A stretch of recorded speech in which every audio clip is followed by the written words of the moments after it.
പിന്നെ എല്ലാവരും സ്റ്റുഡൻസ് ആണ്, ഞാനും ഒരു സ്റ്റുഡൻ്റ് ആണ്.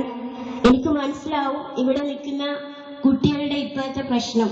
കാരണം അസംബ്ലി വെറും ബോറിംഗ് ആയ ഒരു സംഭവമാണ് അല്ലേ? ഒരുപാട് എന്താ പറയാ, എങ്ങനെയെങ്കിലും അസംബ്ലി ഒന്ന് കഴിഞ്ഞ് കിട്ടിയാൽ മതിയായിരുന്നു എന്ന് ചിന്തിക്കുന്ന ഒരുപാട് കുട്ടികൾ ഇവിടെ ഉണ്ട്. കാരണം അതെനിക്ക് നന്നായിട്ട് അറിയാം. ഞാൻ മനസ്സിലാക്കിയത് എൻ്റെ സ്കൂളിൽ നിന്ന് എനിക്കറിയുന്ന ഒരു കാര്യമാണ്. അതുകൊണ്ട് തന്നെ ഞാൻ കൂടുതൽ പറഞ്ഞ് ബോറടിപ്പിക്കുന്നില്ല. നിങ്ങൾ എല്ലാവരും നന്നായിട്ട് പഠിക്കണം. ഇവിടെ ഉള്ള 10th കുട്ടികളോട് എനിക്ക് പറയാനുള്ളത്, ഇനി വരുന്ന പബ്ലിക് എക്സാമില് ഈ സ്കൂളിലെ മുഴുവൻ കുട്ടികളും നല്ല മാർക്കോടെ പാസ്സായി എനിക്ക് ന്യൂസ് പേപ്പറിൽ കാണാൻ പറ്റണം. ജീവിതത്തിൽ പഠനം ഒരിക്കലും അവസാനിക്കുന്നില്ല. എല്ലാ കാര്യങ്ങളും നമ്മൾ പഠിക്കാണ്. എന്തായാലും പ്രത്യേകിച്ചും പഠനം എന്ന് പറയുന്നത് ഒരു ബുക്ക് മാത്രമല്ല, നമ്മൾ എല്ലാ കാര്യങ്ങളും പഠിക്കാണ്. മരണം വരെ നമ്മൾ ഏതൊരു മനുഷ്യനും സ്റ്റുഡൻ്റ് ആണ്.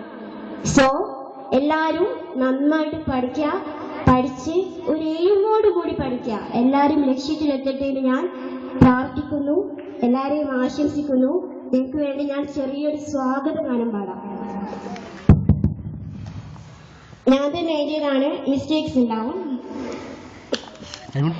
സ്വാഗതത്തിൻ രീതികൾ മൂളാനിന്നീ പ്രിയഗാനം, സൗഹൃദത്തിൻ മനസ്സ് തുറക്കാൻ മൂളാമീ ഗാനം, അനുപമ സ്നേഹത്തിൻ കൂട്ടാണിവിടെ, സദസ്സിൽ നിറയും മാനസകാക്കൾ വേദിയിലെല്ലാവർക്കും.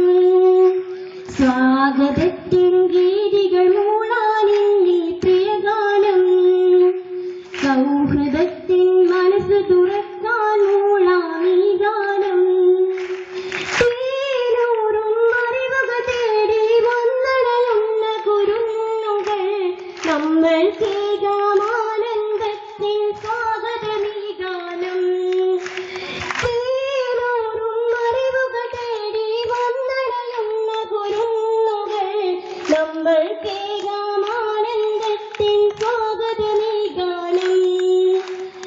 കണ്ണുകൾ നാം തുറക്കണം, നന്മകൾ നാം കാണണം,